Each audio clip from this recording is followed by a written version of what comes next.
ایمانداروں، سب سے پیشتر ہمارے آقا نامدار امام زمان نور خدا بن برحق نور مولانا شاہ کریم الحسینی حاضر امام کے مبارک نام کی صلوات پڑھی۔ اللہم صلی علی محمد و آل محمد۔ 6 ہجری کا زمانہ تھا۔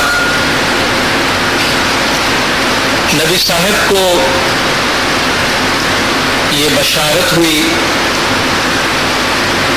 کہ آپ خانہ کعبہ کی زیارت کریں گے، آپ کو حج کا موقع ملے گا۔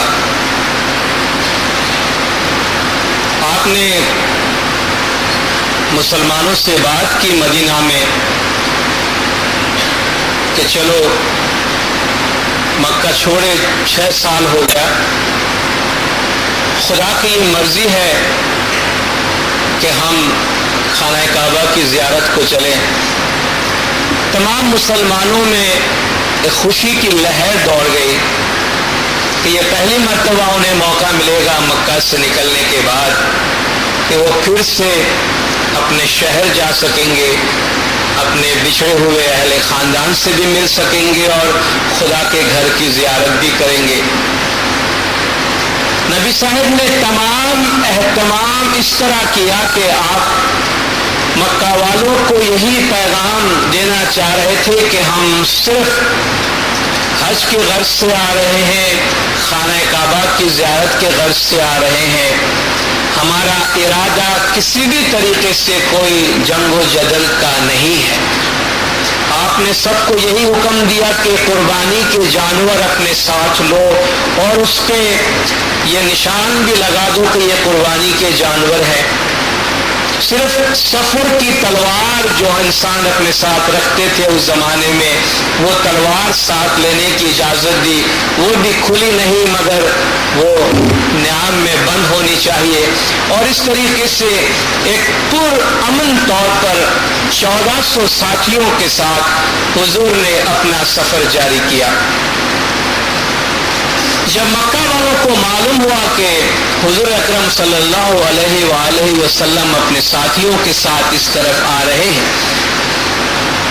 تو وہاں کے کفار نے یہ خبر پھیلا دی کہ محمد مکہ پر حملہ کرنے کے لیے آ رہے ہیں، جنگ کرنے کے لیے آ رہے ہیں، اور انہوں نے لڑائی کی تیاری شروع کر دی اور اپنا ایک فوجی دستہ بھی بھیجا کہ نبی صاحب کو راستے میں روکے، مگر چونکہ نبی صاحب لڑائی کے غرض سے نہیں گئے تھے، آپ نے اپنا راستہ بدل لیا اور حدیبیہ نام کی ایک جگہ پہ آپ نے پڑاؤ ڈالا۔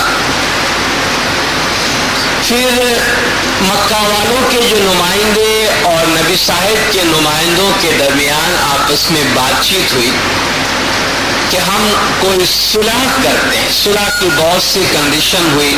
اس وقت وہاں پہ ایک صلح نامہ طے پایا جو تاریخ اسلام میں صلح نامہ حدیبیہ کے نام سے مشہور ہے، یعنی وہ صلح نامہ جو حدیبیہ کے مقام پہ طے پایا تھا۔